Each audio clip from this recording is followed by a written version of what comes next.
agora, hoje, nós recebemos aqui no Estúdio Roça, né, na Rádio Nacional dos Povos, Juliana Alves, que é cacica irê do povo Genipapo Canidé do Ceará.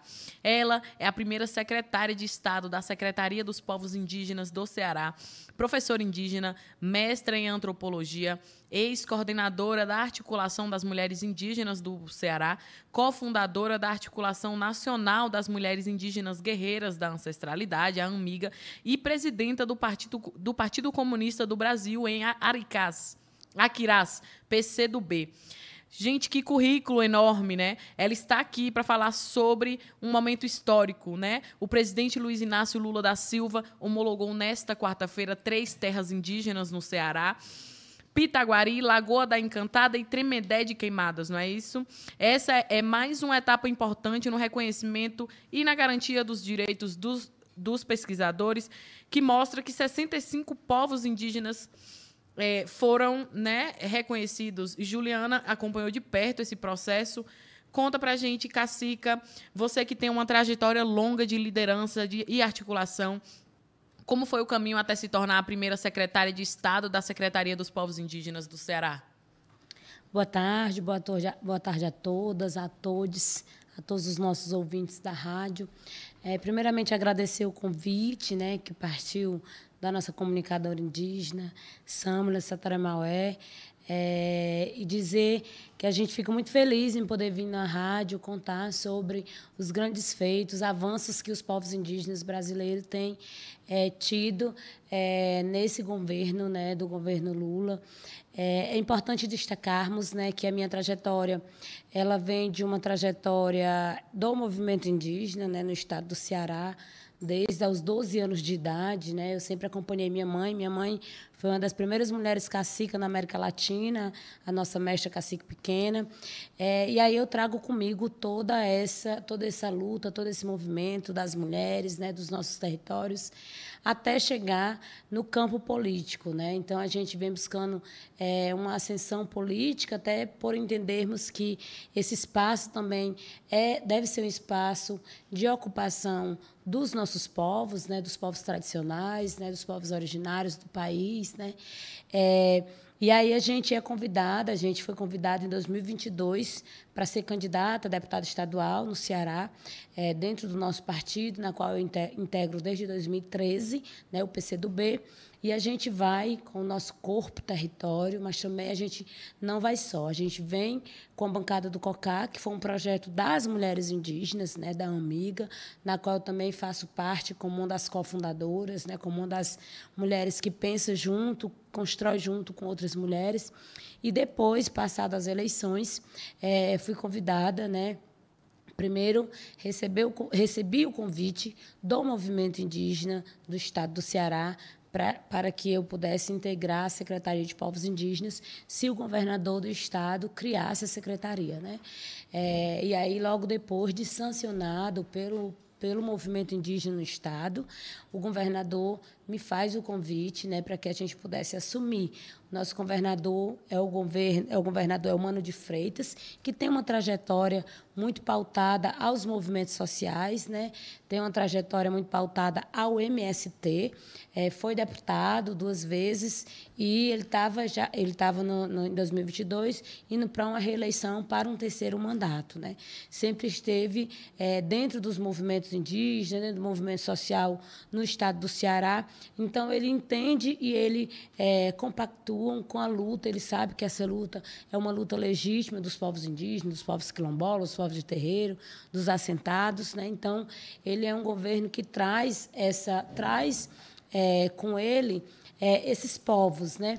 E aí a gente recebeu o convite dele, né? Ele falou que se o presidente Lula criasse o Ministério dos Povos Indígenas, ele também criaria a primeira Secretaria de Povos Indígenas no estado do Ceará, e assim foi feito. Em fevereiro de 2023, é criada a Secretaria de Povos Indígenas, né? E aí a gente começa a trabalhar com muita garra, com muita vontade, né? Com muita coragem de que tudo dê certo, né? E aí a gente começa a buscar quais são os processos as demandas que o movimento indígena no estado do Ceará tem.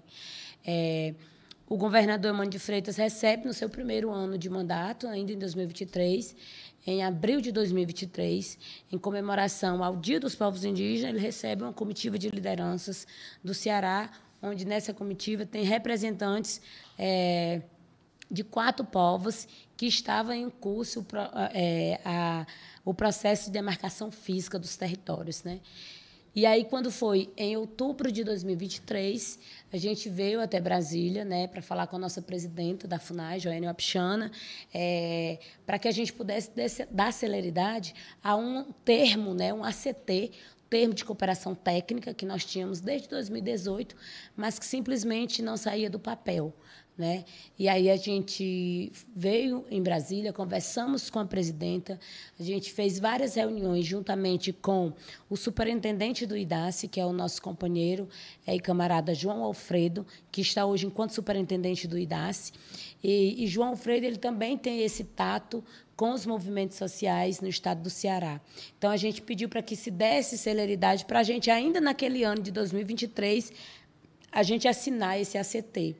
E, de imediato, com o jurídico, né, tanto do Ministério dos Povos Indígenas, da FUNAI e do IDACE, né, representando o governo do estado do Ceará, a gente deu celeridade nesse ACT. E, no dia 1º de novembro de 2023, a gente fez um grande evento lá na Lagoa dos Tapeba, né, em Caucaia, para que a gente pudesse assinar esse ACT. Então, a gente mobilizou o Ministério dos Povos Indígenas, a ministra Sônia Guajajara foi ao Ceará, a presidenta, o nosso governador e todas as autoridades políticas envolvidas no processo esteve presente, compactuando com essa assinatura. E o governo do estado do Ceará, ele bancou R$3.200.000 através de um MAP, né? R$3.200.000 para que a gente pudesse iniciar os processos de demarcações físicas desses territórios. Em 2024, a gente inicia esses processos de demarcação física e agora, né, para nossa grande surpresa, para mim foi um presentaço, porque eu completei 40 anos de idade no dia 5 de agosto, e no dia 6 de agosto, o presidente Lula ele nos dá esse presentaço de homologar dessas 4 terras que a gente trabalhou para que pudesse ser demarcado fisicamente, homologar essas 3 terras. Tem uma que nós estamos, que é a terra indígena do território Tapeba, nós estamos finalizando o processo de demarcação, porque um processo ele não pode ultrapassar o outro, né? Então, é o processo de identificação, o processo de demarcação física, homologação, desintrusão e registro oficial em cartório, né? Como sendo uma terra legítima da união de posse daqueles indígenas que ali habitam, né? Então, um processo ele não pode ultrapassar o outro. Então, nós tivemos essa grata felicidade de ser assinado, né, aqui em Brasília, e ser assinado dentro da nossa 4ª Marcha Nacional das Mulheres Indígenas, né, e a primeira Conferência Nacional de Mulheres Indígenas. Então, nós estamos com nossos corações pulando de muita alegria. Esse é o nosso trabalho, né? Nós chegamos... As mulheres indígenas, né, os homens indígenas chegam dentro desse espaço de ocupação governamental, mas não chegam para dizer sentamos na cadeira. Muito pelo contrário, a gente chega para dizer a cadeira é o único lugar que a gente não quer estar sentado. A gente quer estar dentro dos territórios, a gente quer trabalhar para que seja uma política não de governo, mas que seja uma política de Estado, para que a gente possa avançar no que diz respeito à demarcação, à homologação, à desintrusão de territórios indígenas. E foi como o nosso presidente ele falou no momento do ato, que não é somente homologar. Ele precisa também, enquanto poder público, enquanto presidente da República, juntamente com os seus governadores e todos os seus entes federativos, precisa preparar esse território para que esses povos eles possam estar dentro dos territórios, mas com soberania alimentar, com direito à saúde, com direito à educação. Então, foi nesse formato que a gente conseguiu avançar. E, assim, eu gostaria de registrar... um agradecimento muito especial ao governador Eumano de Freitas, que se dedica para que isso aconteça, né? A gente sabe que, para que haja esses avanços na política indigenista do país depende muito de quem está fazendo esse trato político, né? Tanto a nível de governo municipal, a nível de governo estadual e federal. E deixar um super abraço também para o nosso companheiro João Alfredo, que é superintendente do Instituto de Desenvolvimento Agrário do nosso estado, que, com muita sensibilidade, tem buscado atuar frente a esses povos. Pois é muito importante, assim, Cacica, a gente ter essas representatividades em lugares tão poderosos, né? Assim, onde decidem as nossas vidas. Então, para nós aqui é um prazer poder estar recebendo a senhora não só enquanto liderança e cacica Irê, mas também enquanto secretária, né? E estar representando tantas outras mulheres. E aí, quando a gente fala dessa representação política, a gente já imagina o próximo ano, né? O desafio que a gente tem de trazer mais parlamentares representativas, tanto indígenas quanto quilombolas, trazer mais políticos, mais pessoas para estar atuando e colaborando com todo esse fazer, com todo esse movimento. Bom, boa tarde, Cacica. Essa semana a gente viveu um marco importante, que foi a homologação dessas 3 terras indígenas lá no Ceará. Você falou um pouco, né, mas eu gostaria que você falasse mais como foi estar presente nesse momento exatamente da demarcação, o que ele representa para os povos da região e como foi também a sua experiência de estar presente ali na marcha das mulheres indígenas, que ocorreu também essa semana. Ontem a gente finalizou ali na esplanada, né, foi um momento muito legal. A gente quer ouvir como foi para você essas experiências. Bom, foi um momento muito emocionante, né? Assim, a gente chega dentro de um momento desse que eu sempre ouvi, talvez eu vá me emocionar, eu sempre ouvi da minha mãe que ela queria estar em vida para ver isso acontecer, né? Sempre ouvi, né, da Pajé Raimunda, Tapemba, e de outras mulheres lideranças, de outras lideranças. Naquele momento ali com o presidente Lula, foi incrível, porque eu sou muito atraída pela minha espiritualidade, pela minha encantaria, assim. Como naquele momento eu não me emocionei ao falar com o presidente Lula e ao dizer para ele que nós estávamos muito felizes com aquele ato, e que a gente precisava avançar cada vez mais e aproveitar o tempo dele enquanto presidente. Afinal de contas, as terras homologadas que nós tivemos no estado do Ceará, todas foram dentro do período que ele comunga a presidência da República, né, que ele está enquanto presidente da República. A gente sai de um cenário onde o estado do Ceará foi um dos estados que negou a presença de indígenas, né, para um estado que hoje olha para esses povos com muito respeito e que tem promovido essas ações de garantia de direito desses povos, né? Então, hoje, a gente já não diz que só temos apenas 2 terras homologadas, né? A primeira terra homologada, desintrusada, é do território indígena do povo Tremembé do Córrego João Pereira, no município de Itarema. Foi a primeira das primeiras, né? Em 2024, o presidente Lula ele homologa a segunda terra indígena no estado do Ceará, que foi a terra indígena do povo Tremembé da Barra do Mudaú, em Itapipoca. E agora, esse ano de 2025, a gente tem essa grata felicidade de ser homologado, né, o território indígena do povo Genipapo Canindé, que é o meu território, né, que fica em Aquiraz, o território do povo Pitaguari, que fica no município de Pacatuba e Maracanaú, e o território indígena do povo Tremembé, que fica no município de Acaraú, né? Então, naquele momento, assim, passou um filme na minha cabeça, né, de tantas vezes que a gente veio tanto para os ATLs da vida, né, para os acampamentos Terra Livre, como também para a Marcha das Mulheres, que essa é a 4ª, mas já se antecederam as outras. E a gente sentir que nós estamos confiantes que os processos que nós estamos construindo de lutar, eles não são em vão. E de que a gente remete muito à luta daquelas e daqueles que nos antecederam.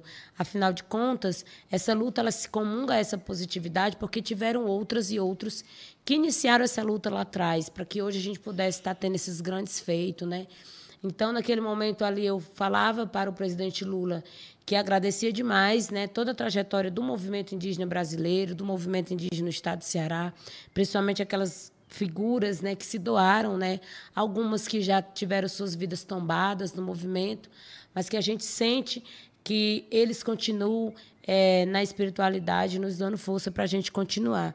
No momento, a nossa secretária nacional de Gestão Territorial e Ambiental, Ceissa Pitaguari, estava presente, na qual a mesma se emocionou muito, quando ela disse que aquele momento ali, a mãezinha dela não pôde mais estar presente para ver, né? Mas a sobrinha dela, que foi uma criança que estava com a gente, a Laurinha, de 7 anos, né? A Laurinha Pitaguari, estava ali presenciando tudo aquilo, né? E que esse marco histórico ia ficar para sempre na vida da Laurinha. Afinal de contas, nós estávamos tendo ali a grata felicidade de ter 3 territórios indígenas do mesmo estado, homologado de uma só vez, né?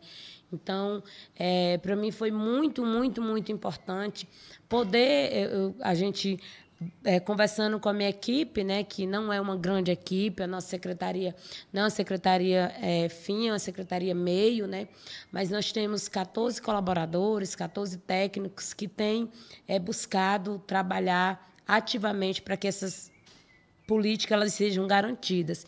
E a gente falava o quanto tem sido assim para a gente muito importante. A gente poderia não ter feito nada, mas só em a gente fazer essa entrega aos nossos povos, a gente já teria feito tudo, né? E aí a gente tem uma Secretaria de Povos Indígenas que já entregou a primeira areninha indígena, né, em território indígena.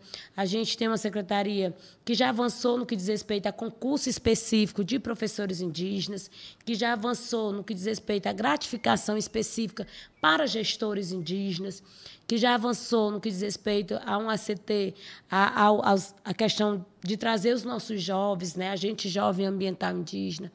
Então, a gente tem dado um avanço muito grande, porque a gente também sente a sede da necessidade no chão dos nossos territórios. E, como eu sempre falo, existiu um tempo que essa questão da responsabilidade com esses atores, né, com os povos indígenas, sempre foi dado e sempre foi visto como apenas o governo federal. É como se, para responsabilizar, né, no que diz respeito à construção de políticas públicas para os povos indígenas, para territórios indígenas, fossem apenas do governo federal. E a gente sabe que não é assim. A gente sabe que precisa os três poderes andar junto, né? Governo municipal, governo estadual e governo federal, para que os entraves no que diz respeito à construção dessa política ela se torne realidade e fato dentro desses territórios. Certo. Antes de continuar, eu queria só mandar um abraço para o pessoal que está nos acompanhando no YouTube e deixou mensagem lá no chat do YouTube. O Jimmy Camorlinga, claro, o nosso Jimmy Neutron, ou melhor, Jimmy Electron, né? Que é o rapaz das conexões aqui da Rádio Nacional dos Povos. Iago Queiroz também está nos acompanhando. Paulo Roberto Ciso, lá de Várzea da Roça. Tuane Stolfi também. Ayla e Pandinhas nos acompanhando também. O Maximino Silva, da CONAC, também deixou seu recadinho no nosso chat. Zélia Fajardini. A Márcia Cris, jornalista, também daqui de Brasília, deixou seu recadinho. Sara Fogaça, da CONAC também. Né? Cacau Alves, que eu acredito que seja Cacau lá de Itaguaçu, da Bahia. Joilma Reis, minha amiga Joilma Reis, de Várzea da Roça. E Simara Leite também deixou seu recadinho no chat. Ok? Você também pode acompanhar lá, né, através do canal no YouTube ou enviar sua mensagem aqui no 61 99682 1507, nosso WhatsApp, para você falar direto com a gente. Pois é, aproveitar e mandar um beijo para a Juliana, e lá da rede Waiuri, que está lá conectada também. Ju, um beijo, grande abraço. E se você também tem uma pergunta no WhatsApp para fazer para a Cacica, o momento é agora. Faça, mande aí no chat, no grupo do WhatsApp, que vamos perguntá-la. Mas enquanto ninguém manda, a gente vai seguindo, né? O presidente Lula falou sobre a importância da gestão territorial dos próprios povos indígenas, né? Na sua visão. Quais são os principais desafios e caminhos para garantir essa autonomia na prática, Juliana? Precisamos avançar no que diz respeito aos processos políticos. Precisamos fazer uma limpa no Congresso Nacional, no Senado Federal, né? E os nossos movimentos sociais precisam entender da importância de termos realmente a bancada negra, a bancada do COCAR, a bancada dos assentamentos, né? Que são esses povos que estão fazendo essa revolução de fato e que estão segurando também esses territórios sem grandes e nem maiores impactos no que diz respeito ao meio ambiente, essa questão de toda a política ambiental que nós temos enquanto povos brasileiros. Então, a partir do momento que os nossos povos eles começam a pensar que precisam se responsabilizar por quem eles estão, de uma certa forma, dando ali a oportunidade de estar nesse espaço, na Câmara Federal, no Senado Federal, nas Assembleias Legislativas, né, nos governos municipais, a partir do momento que a gente começa a pensar que a responsabilização de muitas das coisas que acontecem também é nossa, por errarmos enquanto pessoas politizadas, enquanto um público que muitas das vezes negocia o seu voto pela necessidade. Eu sempre digo que existe 2 tipos de eleitor: o eleitor que vota individual e o eleitor que vota sempre pensando num público bem maior, que não é a sua questão, que não é o seu problema, né? Mas é a questão e o problema de todos. Então, nós estamos chegando prestes a mais um ano eleitoral, que é 2026, que os povos, né, possam ter, não é a sensibilidade, é a responsabilidade de que quem é que eu vou estar colocando para me representar. Então, nós só estamos conseguindo tudo isso porque, por exemplo, mesmo com eu tendo um movimento como é o que a gente tem no estado do Ceará, né, em 2022, né, aliás, em 2021, o movimento indígena no estado do Ceará decidia que nós ainda não estávamos preparados para ocupar esse espaço político. E, mesmo assim, eu, claro, sempre com o acordo, né, das nossas lideranças de base, quando eu recebi o convite do partido para estar atuando, né, naquele ano enquanto candidata a deputada de Estado, eu fui consultar, né, as minhas lideranças, as nossas lideranças. Algumas pessoas disseram que ainda não era o momento, que nós não estávamos preparados para isso. E aí eu digo que eu fui muito atrevida, porque eu disse, se não for agora, não vai ser nunca mais. Então, como a gente tem, nós da Amiga, a gente tem dado os nossos gritos, né, e tem dito, a resposta somos nós, né? A resposta somos nós e o momento é agora. Se não aproveitarmos essa oportunidade que nós estamos tendo de estar não somente no espaço de poder, mas em espaço de decisão, a gente não sabe quando que a gente vai conseguir construir um outro momento oportuno. Então, nós, enquanto indígenas, precisamos ter estratégia de luta. E uma dessas estratégias de luta é ocupar o Congresso Nacional, é ocupar a Câmara Federal, né, o Senado Federal, ocupar as Assembleias Legislativas, é a gente ter o maior número de indígenas candidatos e candidatas a deputado estadual, a deputado federal, né, ao Senado, para que a gente possa ter a opção de dizer, não, a gente vai... E, claro, não vale a pena a gente dizer que pode ser qualquer indígena. Tem que ser indígenas que realmente saibam o que é o território, né? Saibam o que é a luta desses povos, porque não basta eu pegar ninguém que vem caindo de paraquedas, porque tem uma ascendência política, porque já tem, por exemplo, um número bem grande de seguidor no Instagram, porque, né, não é os seguidores que vai lá e decide, né? Muitas das vezes a gente acaba que comparando coisas que não acontecem no real, no fato, né? E aí é preciso a gente moldar também essa pessoa que vai para esse campo, né? Precisa a gente ter pessoas que realmente têm esse compromisso, porque senão vai ser só mais um, né, que vai chegar lá e não vai atuar tão bem. Nós estamos vendo aí o quanto a nossa deputada federal, e por que a gente fala que ela é nossa? Porque a gente é uma das únicas deputadas federal que a gente consegue ter nesse espaço, que é a Celinha Chacriabá, e o tanto que essa mulher sofre, né, no que diz respeito a estar lá, de uma certa forma, até no isolamento político. Né? Porque ali, se ela não tem, por exemplo, Érica Cocais, se ela não tem ali Érica Hilton e outras mulheres que comungam essa pauta, ela estaria totalmente isolada. Então, a gente não pode mais deixar a Celinha Chacriabá sozinha.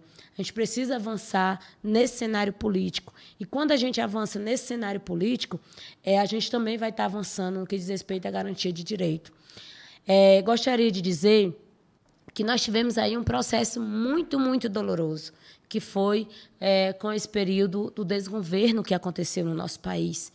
Mas, assim, algumas pessoas, se a gente fizer... Eu, enquanto uma pesquisadora indígena, eu consigo olhar e ver que, dentro desse desgoverno, se a gente for fazer uma analogia, uma observação nesse campo empírico da pesquisa política, a gente vai conseguir entender que teve uma coisa que dá para se tirar de proveito de toda a questão dos retrocessos que se teve no campo político brasileiro, né? Principalmente com as minorias, né? com esse público.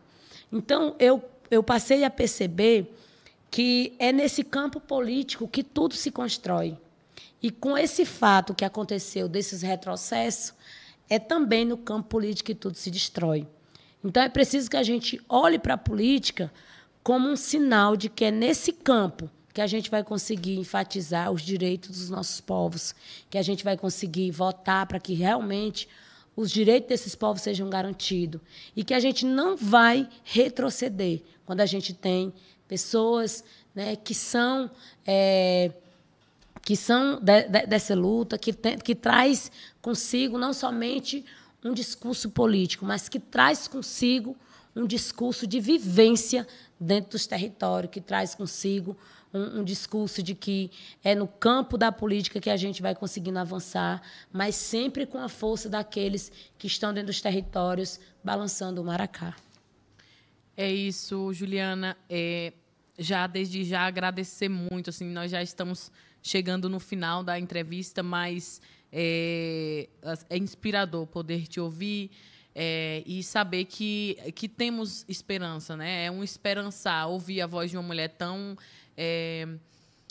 representativa, tão poderosa, assim, poderosa em ideias, né? Poderosa em articulações, pelo bem do nosso povo, pelo bem dos povos indígenas, pelo bem dos povos quilombolas, tradicionais.